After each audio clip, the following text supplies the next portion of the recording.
నమస్కారం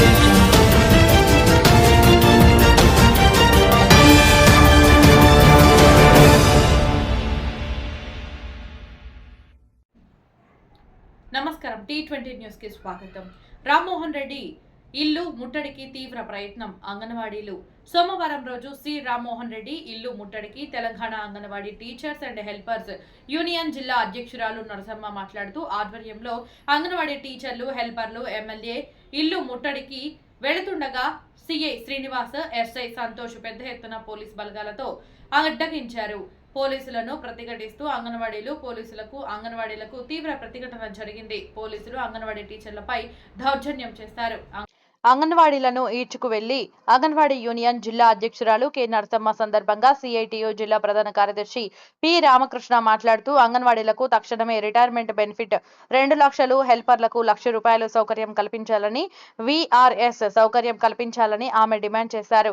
గత ప్రభుత్వం అంగన్వాడీ ఉద్యోగుల సమ్మె సందర్భంగా 2 లక్షల పెన్షన్స్ సౌకర్యం, విఆర్ఎస్ సౌకర్యం కల్పిస్తామని హామీ ఇచ్చింది. అనంతరం ప్రభుత్వం మారి రేవంత్ రెడ్డి ముఖ్యమంత్రి అయ్యి 7 నెలలు గడుస్తున్న అంగన్వాడీల పట్ల కక్షపూరితంగా జీవో. ఈ కార్యక్రమంలో జిల్లా నాయకులు నరేష్, మంజుల, స్వరూప, నిర్మల, పార్వతమ్మ, పుల్లమ్మ, సంతోష, నిర్మల, మల్లమ్మ, శ్వేత, కమల, దేవి తదితరులు పాల్గొన్నారు. ఇట్లు రామకృష్ణ, సిఐటియు జిల్లా కార్యదర్శి, వికారాబాద్ జిల్లా.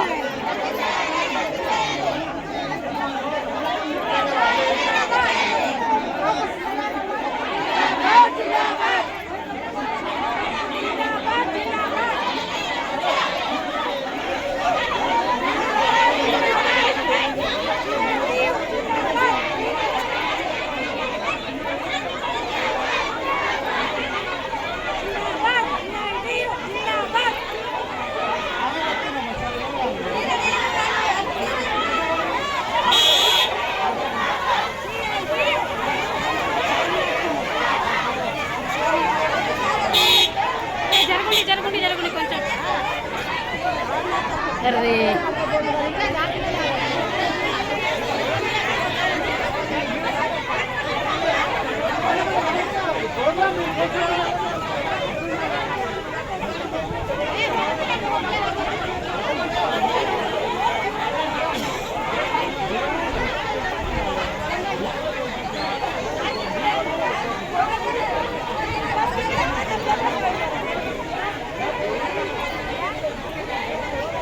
రాష్ట్ర ప్రభుత్వం తీసుకొచ్చినటువంటి ఈ జీవోను వెంటనే రద్దు చేయాలని చెప్పేసి డిమాండ్ చేస్తూ ఉన్నాం. అదే రకంగా గత సమ్మె సందర్భంగా ఇచ్చినటువంటి హామీ ఏదైతుందో హామీని ప్రభుత్వం వెంటనే నెరవేర్చాలని చెప్పేసి మనం డిమాండ్ చేస్తూ ఉన్నాం. సమ్మె కాలంలో 24 రోజుల పార్టీలు అంగన్వాడీలు సమ్మె చేయడం జరిగింది. ఈ సమస్యలు ప్రధానమైనటువంటి సమస్యకు సంబంధించి కనీస వేతనం ఇవ్వాలని చెప్పేసి ఆ సమ్మెలో చేయడం జరిగింది. అదే రకంగా ఐసీడీఎస్ను బలోపేతం చేయాలని చెప్పేసి చెప్పడం జరిగింది. ఈరోజు రిటైర్మెంట్ బెనిఫిట్ ఇవ్వాలని చెప్పేసి చెప్పడం జరిగింది. ప్రభుత్వ రంగ సంస్థలు ఈరోజు సెంట్రల్ గవర్నమెంట్, స్టేట్ గవర్నమెంట్ పరిధిలో ఉన్నటువంటి ఐసీడీఎస్ని ఈరోజు ఉన్నటువంటి పరిస్థితి. కానీ వీళ్ళకి మాత్రం 40 సంవత్సరాల నుంచి ఈరోజు విధులు నిర్ణయించి వీళ్ళ రక్తమాంసాలంతా అరిగిపోయే విధంగా ఈరోజు ప్రభుత్వం పనులు చేపిస్తున్నారు. కానీ ఇప్పుడు వీళ్ళు రిటైర్మెంట్ అయ్యేసరికి మీకు ఏమి ఇవ్వమంటని చెప్పేసి శాల్వ దండ 2 చెప్పి పంపిస్తున్నటువంటి పరిస్థితి. ఇది తప్పు పడతాడని చెప్పేసి సిఐటియు డిమాండ్ చేస్తూ ఉన్నాం.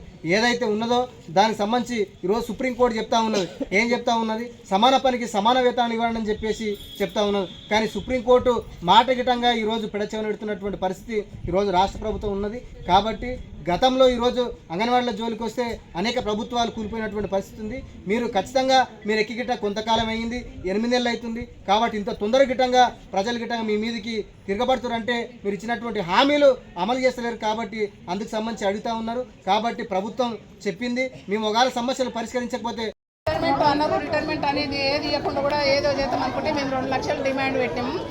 ఆయలకు ₹1,00,000 8,000 పింఛన్ రూపంలో ఇవ్వాలని, ఆయమ్మలకు అంట్లో సగం పింఛన్ ఇవ్వాలని డిమాండ్ పెడుతూ జూలై 1 నుంచే అసలు విధులు నిర్వహించకుండా, మీరు విధులకు రాకుండా, అంగన్వాడీ సెంటర్లు తీయకుండా అని సూపర్వైజర్లు కానీ సీడీపీఓలు కానీ అరాచకం చేస్తే మేము అట్లే వండుతున్నాము, అట్లే డ్యూటీ చేస్తున్నాము. మా తంబు వస్తుంది, సరుకులు కూడా వేసుకుంటున్నాం, వండిపిస్తున్నాం, పెడుతున్నాం. 15 రోజుల నుంచి రేవంత్ రెడ్డి ఇల్లు ముట్టడిచ్చినాం, కలెక్టర్ గారు ఇల్లు ముట్టడిచ్చినాం, గడ్డం ప్రసాద్ మినిస్టర్ గారికి ఒక వినతి పత్రం ఇచ్చినాం. మా డిమాండ్స్ మొత్తం ఆయనకు చెప్పినాం. కాకపోతే కనీసం ఇంట్లో ఒకరికి ఉద్యోగం అన్ని ఇవ్వండి, రిటైర్మెంట్ తక్కువ ఉన్నా సరే ఇంట్లో ఒకరికి ఉద్యోగం ఇస్తే కూడా అట్లా కూడా ఒప్పుకుంటామని చెప్తే దేనికి కూడా సిద్ధపడకుండా దొంగల్లాక ఇంటనే ఒక శాల్వా ఒక పూలదండ వేసి ఇంటికి పంపిస్తామనే దాంట్లో ఉన్నారు. మేము దాన్ని ఒప్పుకోలేము. మేము రాతపూర్వకంగా రాసిచ్చిన ఆర్డర్ కూడా తీసుకోము. డైరెక్ట్గా కమిషనరేట్ నుంచి వచ్చిన లెటర్ అయితేనే తీసుకుంటాము. అది 2 లక్షలతోని పింఛని కరెక్ట్గా ఇస్తేనే తీసుకుంటాం, లేకుంటే దేనికైనా సిద్ధపడతామని 15 రోజుల నుంచి రోజు ఒక కార్యక్రమం చేస్తున్నాం. రాష్ట్ర వ్యాప్తంగా మన వికారాబాద్ డిస్టిక్లోనే కాకుండా రాష్ట్ర వ్యాప్తంగా కూడా ఏదో ఒక కార్యక్రమం ముట్టడిలు అన్ని రాస్తారోకలు అన్ని చేస్తున్నాం. ఏది చేసినా ఏది చలనం లేదు. ఒక ఎమ్మెల్యే మాట్లాడడం లేదు, మినిస్టర్ హామీ చేయడం లేదు. శిశు సంక్షేమ శాఖ మంత్రి సీతక్క కూడా ఒక హామీ ఇచ్చేది లేదు. నేను పెట్టిన ఆమె ఇంటి ముట్టడిస్తే